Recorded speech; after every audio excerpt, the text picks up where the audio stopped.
Welcome to Unguided with your host, me, Kieren Boyle.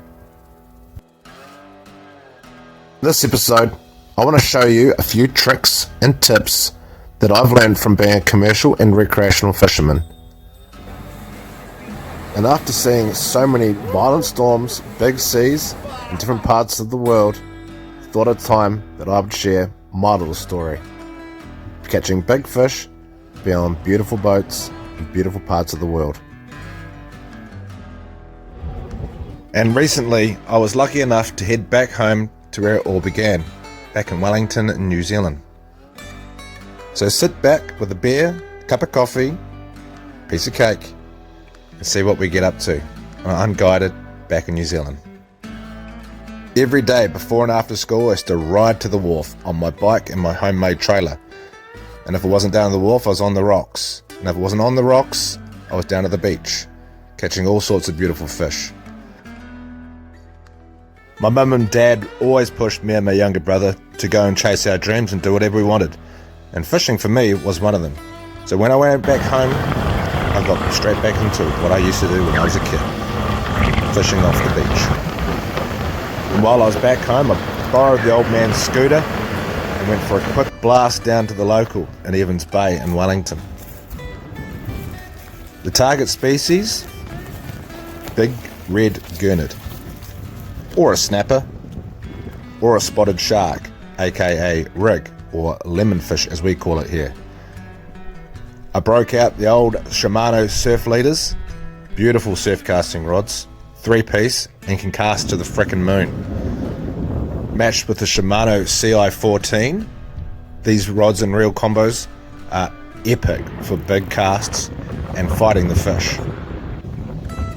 I'm using 40-pound braid, and for these gurnard I'm using a 3-bar circle hook with a little bit of salted bonito or skipjack tuna, whatever you want to call it, with a little bit of elastic bait thread, binding it on nice and tight so it can stay on the hook when I flick it out as hard as possible.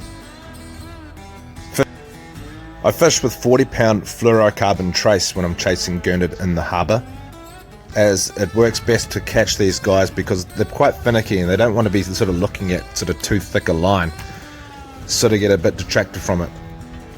Couple of casts and sure enough, boom, into the big red gurnard.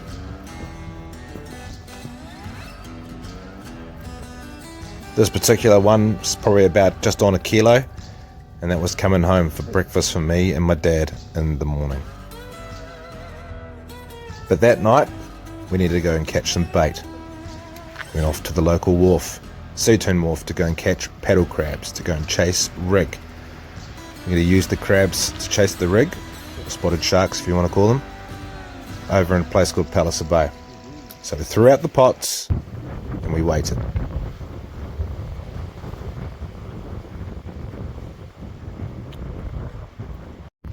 My good mate James was hauling the pots because, well, strong man's got to do strong things. They're not very heavy pots. But into the first pot, boom, bait.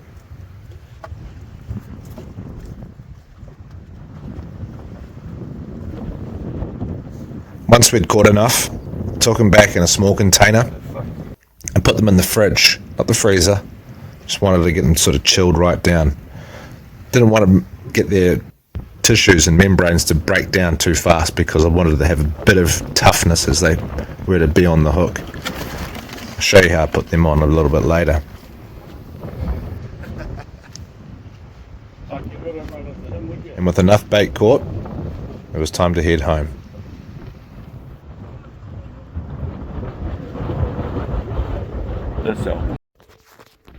The next day, I packed a few clothes, my rods, my reels, some food, and of course that bait we caught, and left my beautiful parents' house in Wellington and headed over the hill to the Wairarapa, aiming for Palliser Bay.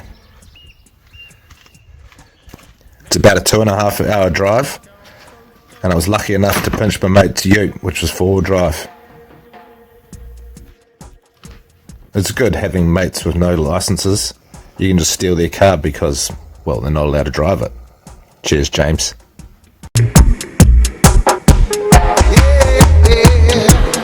I might go overseas, follow love, chasing dreams. I am found where I may roam. The long white cloud bring me home. The long white cloud bring me home.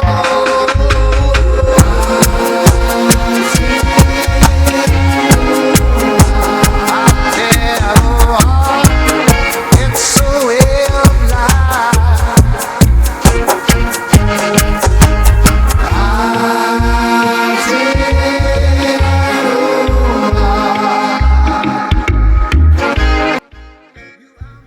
With me, I brought my awesome nephews, Liam and Harrison. Later on in the day, my sister was going to come down with my dad and my other nephew, Luke, to go and try and catch some fish for them. Hey guys, look at all the This was dolphins Christmas out Eve after all, and, well, hey, they didn't have school that day, so there. Look at all the dolphins out not there. better way to come spend it with the uncle and look for dolphins, look for fish, play in the sand, and get sunburned. Yeah, it'll be cool to see it. Okay, let's get the gear. What? Let's get the gear. Yeah. Oh, it looks like it's a volcano up here. It's just like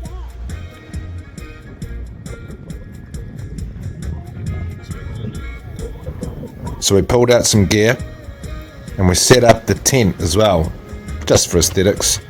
This is not normally the place that you're going to set up a tent just because it can blow here. It can really, really, really blow. It's been so windy down here before. I've seen cars that have been sandblasted down to their primer paint. It's been that windy. But today was special. Watch my rod. Yeah, so I get myself some of this. It's latex. See that? Very thin. And it's, I think, well, I used to use cotton, and that's all I sort of known what was the best, because that's all that was available. But as technology's sort of gotten a little bit better, and we can get our hands on a few more different products, this stuff here has become a staple for all the surf casters here in Wellington. Nice and thin, because you can get like all this real soft stuff like mussels to stay on the hook, but also to take it off really easily as well. Whereas traditional cotton would almost be a little bit too thick and with no real sort of give, and yeah, you'd sort of be left with like half a bloody spool of cotton left on the end of your hook. Whereas this stuff here is really light, and when you want to get rid of it, it's just as simple as just pulling it off, really. And if you can't pull it off, you can just cut it just ever so gently, and yeah, so it breaks well, but it's got a reasonable amount of strength. So yeah, these are just half hitches, so just rolling my fingers around to make a sort of a loop, pull, just to tie it off. So I mean, eventually, it is wrapped around, but you need to tie that off somehow. So now this is just a single hook ledger rig. You don't need to be fancy. I really can't emphasize that enough. Some of the best guys that you'll see catching will have this most simplest rigs, and the only thing that sets them apart is they're out there consistently doing it. From all my years of surf casting, boat fishing, commercial fishing, the ones that always catch are the ones that are always out there. You always know that they're always doing it, so they've always got a story to tell. So what I'm doing with this is I'm just in these grooves here, have a tendency of putting little bits of sand and stuff in there, or to stop your these wires were really getting a good hold. I mentioned to you before, like, oh, you can blow that out. So yeah, what I was mentioning to you guys before, so you get these parts here, squeeze them together, and that makes them lock in a lot more. So the same on these ones. I just go clip, clip,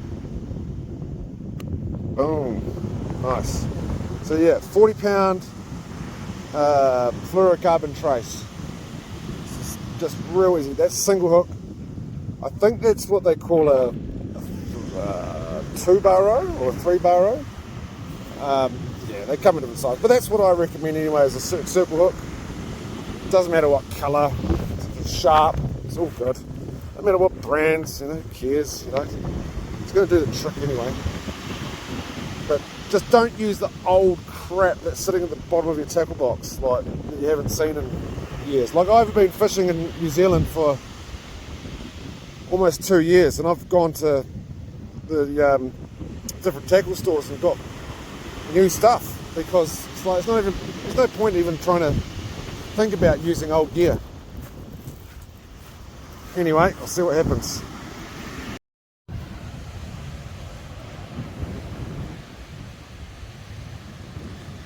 Just a swivel on a 40-pound fluorocarbon with a dropper knot, or I can't remember what they call them, but yeah, if it focuses, kind of looks like that. And that's down to a size 21, I think it is. Muru hook and sand grabber, 6 ounce, and I'll make sure I put those wires back out.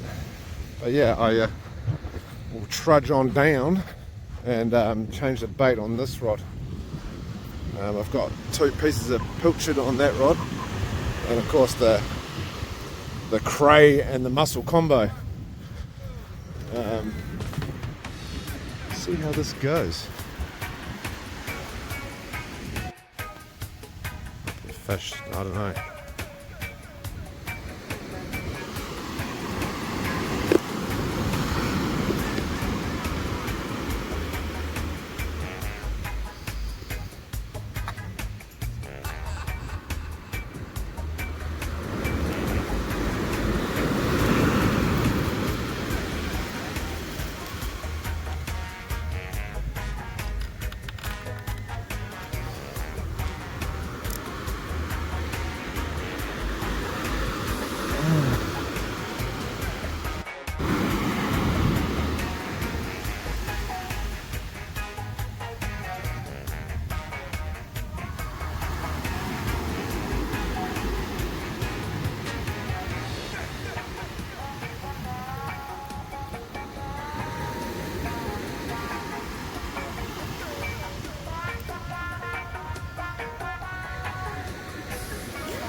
So when I put my rod in, I want my sand grabber to really like lock in to the bottom.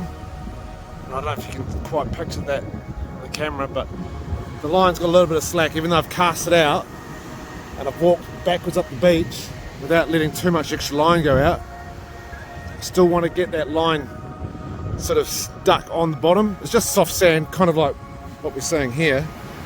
Little bit of stuff along the bottom of just some like broken seaweed that's just come off from storms or whatever and run off from the rivers. But I want to give this a bit of tension, so I just a few turns of the handle, and you can see there's a bit of a bend in the rod now. Now I'm fishing with braid, so I'll be able to see every hit. I don't really use braid all the time, but either or is fine, doesn't matter. If you want it to be forgiving on your finger, then use mono, or nylon, whatever you want to call it. And I will actually just let a little bit of drag off to sort of be my litmus of like how much tension I need to put on, because that way it's just starting to sort of creep out like off the spool, so I know when it's hooked in. And if you give it too much of a yank, then these things here on your sand grabber sinkers will pop out. And yeah, you want to make sure that you bend these buggers back in after each cast, because they do pop out. But anyway, let's see what happens.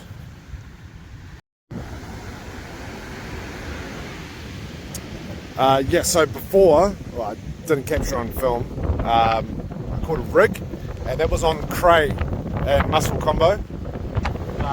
They traditionally will eat like crabs and crays, that sort of thing. Like, even though they're a shark, they don't have like, shark-like teeth. They've kind of got like sort of almost, I don't know, like sandpapery type jaws made for crushing crabs and crustaceans and all that sort of stuff.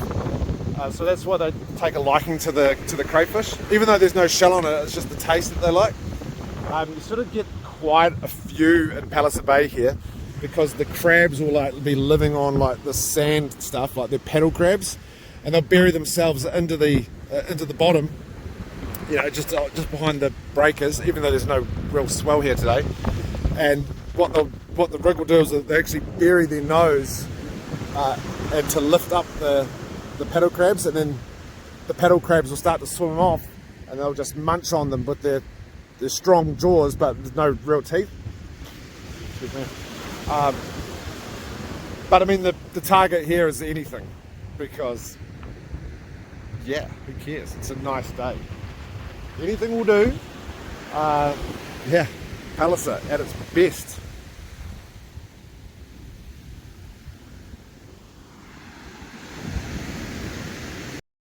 Oh, this is just for a bit of a challenge, but this is a $50 reel. Brand new 25-pound mono on it. $50. Came with the line on it. I actually bought this for my nephews to have a play with. But I'm determined to catch a decent sized fish on it, just to show you that it's doable. It's possible. You don't need a lot of money to catch a feed. Although those two rods there are about $3.5 grand worth of fishing rods just sitting there. So 50, and I think that rod brand new was about $120. So I mean, this is an older rod, but still a good rod. So Shadow X, by Shimano, pretty good. It's all right. Does the job.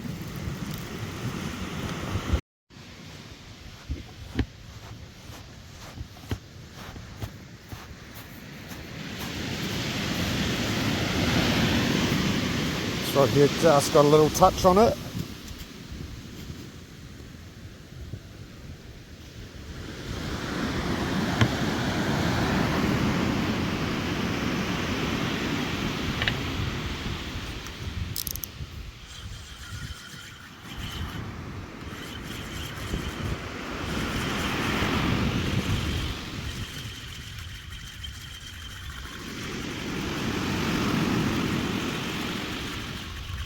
Don't know what it is, but I'm just not winching it in too fast. Just want to keep just even pressure. So it's just in the wave there now.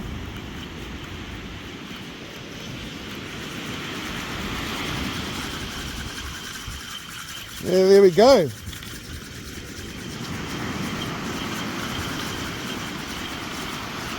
And that is what we're after, boys and ladies. Oh, shit. Beautiful fish. That's what we want. Cool.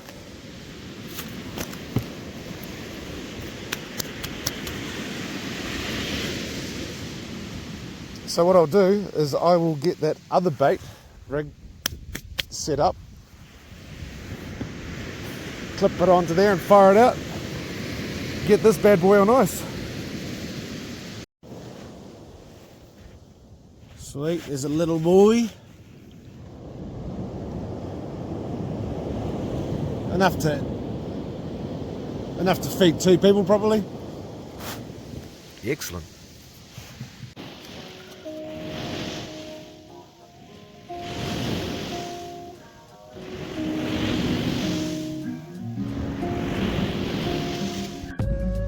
So this is on the pilchard.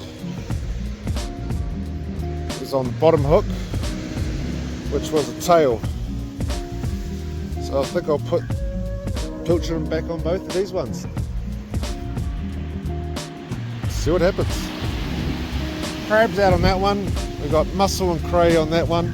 Yeah, crab and cray on that one, and mussel and cray on that one. And I can't remember what's on those other ones, but yeah.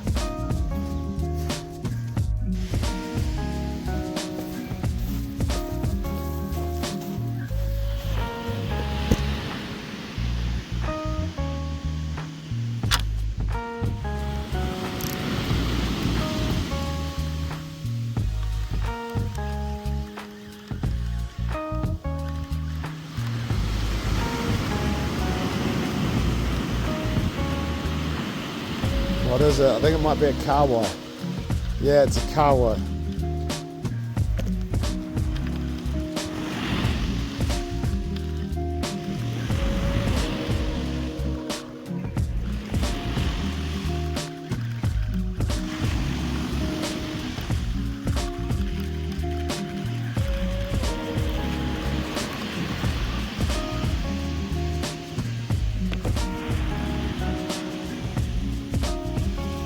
There we have it, a kahawai. I don't really have much use for them. Some people are eating them, but yeah, we've got Christmas Day tomorrow. There's going to be a lot of food. One snapper should be more than enough for tomorrow. But whoa, seen that little guy? Oh.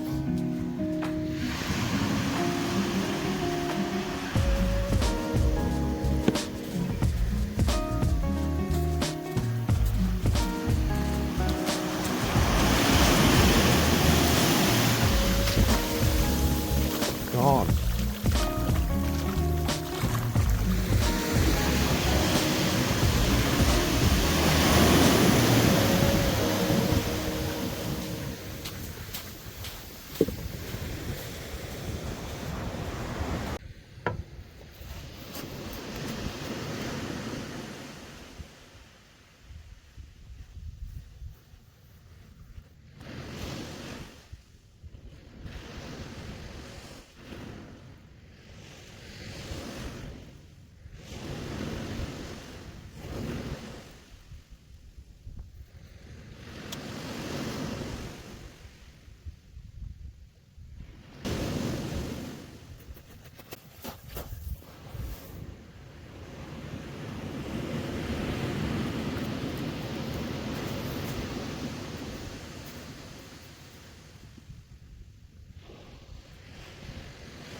Oh well, you know you're on very slack tide when you're getting these guys. So this here is a red cod. And they don't have any teeth or anything, so I can just put my thumb in there, gently take the hook out. That's basically what he looks like. Kind of looks like a Atlantic type cod, like a real true looking cod. So we'll get him back in the water. And this guy here is a carpet shark. It is a shark, sort of like just a dead weight. Like both these fish are like the biggest dead weights that you could ever possibly catch. They just don't fight at all. But we're not going to be barbaric about this. We'll chuck them back.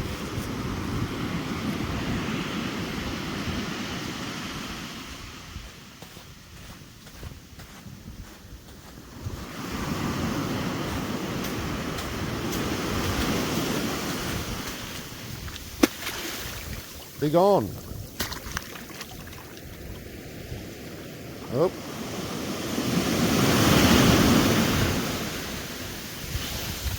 What are you doing coming back? What is that? Ocean's that way.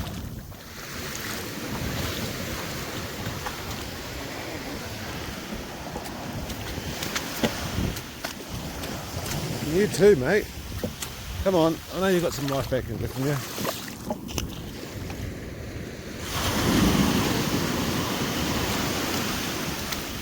Mate, get out there.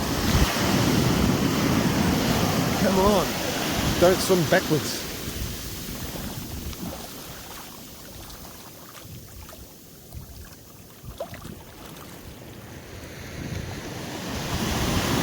I don't know how keen they were, but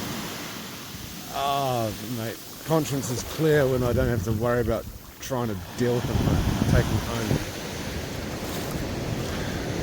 Oh, well, I've got 2 rods out of the water now, so I've got to do something about it. So I think I'll change over to the fish bites. Aha.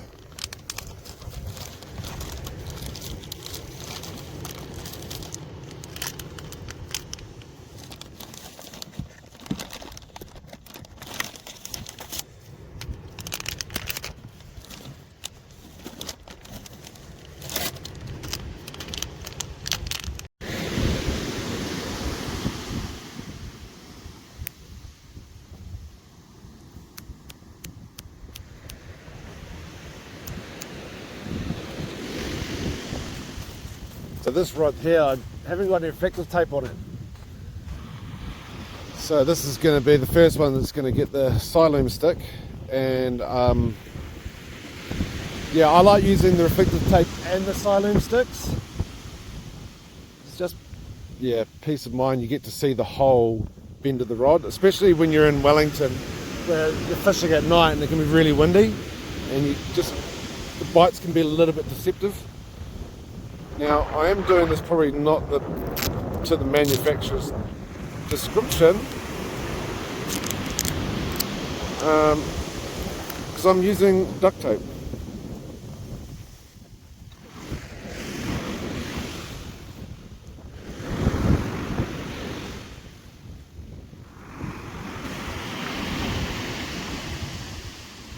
Another little piece of that.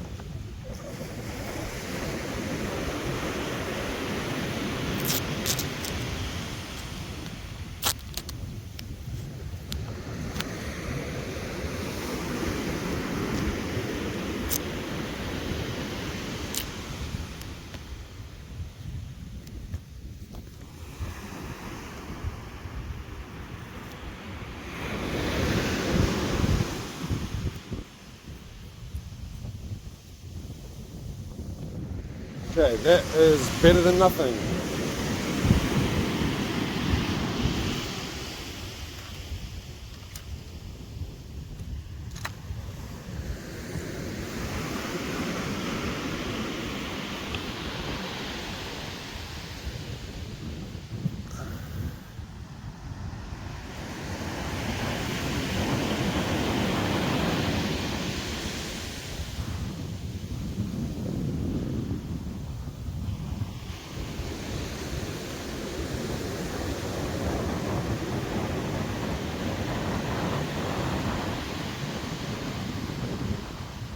Let's turn that off. That's all we can see.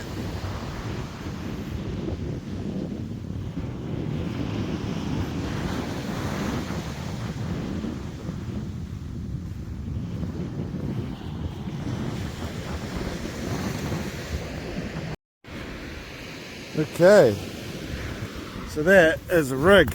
It's not the biggest one, but he wasn't hooked very well. sort of in this gut, just on the side there. And they're actually really nice to eat. So I'll take this one home and cook it up, have some Christmas lunch.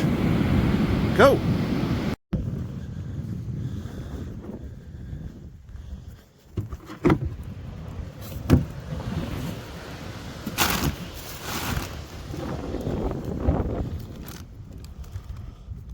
Beautiful. Yum. Hey, the boys are on. A few days later, me and the boys decided to go on a little mission up the west coast to a place called Tihoro Beach, just north of Wellington. Quality! And as we were fishing there, Stan got into a big one. Whoa. Here we go. Yeah, bro. Shine on that rod, bro. Don't lose the slack, bro. Yeah! Yeah, bro, don't lose the slack.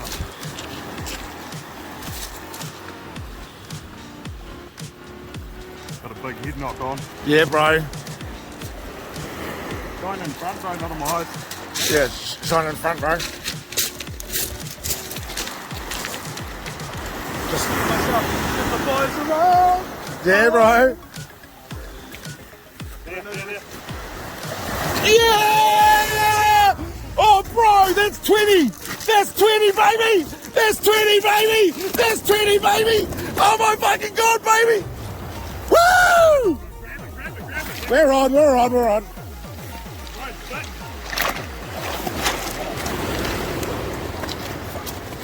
it? Woo-hoo! Got it? Can you grab it by the gills? I've got it here, bro.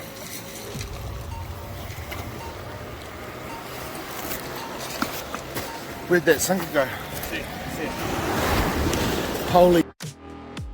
Holy fuck! Holy f! Oh! That's a good snapper! Bro, shine the light on. Oh my god, That's a good snapper, man. bro! Get a photo up by the tent, bro. Holy f! Bro, that is a thick.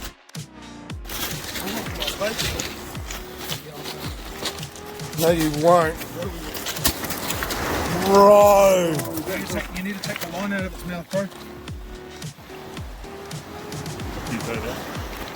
What was that on? The mullet. Nah. What did I rebait up top? Oh, wait, was it on the mullet? Yeah, bro. On the mullet. Bro. Bro, the boys are on! Holy f! Holy f!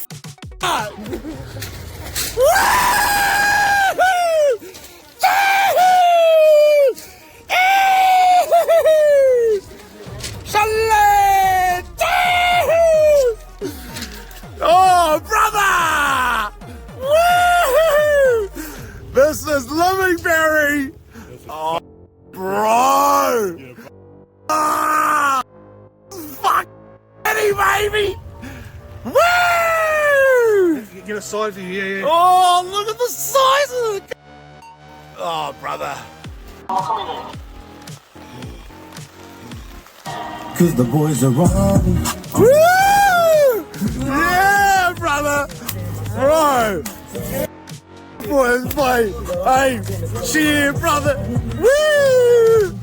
Woo! Mate, get mum on the line. Get mum on the line. Call mum. Oh, bro.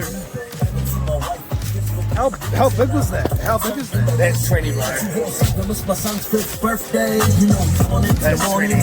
All right. Well, that's how strong that was. All right. I mean, okay, yeah, it's aluminium. It's aluminium, and it could have been turned around the other way, but come on. The drag was set too. That's power. That's power. So, definitely next time, just gonna stick to the old steel, eh? Damn! And what an awesome catch. Congratulations, Stan. And don't forget to subscribe, because next week we're on the hunt again in Wellington, but this time we're out on the boat. We're off Kapiti, just north of Wellington, and we're chasing all kinds of fish that are going to bite our line. But you got to subscribe, give us a like, write us a comment, and tell us about your cool fishing stories and your catches. I'd love to hear it. Cheers, guys.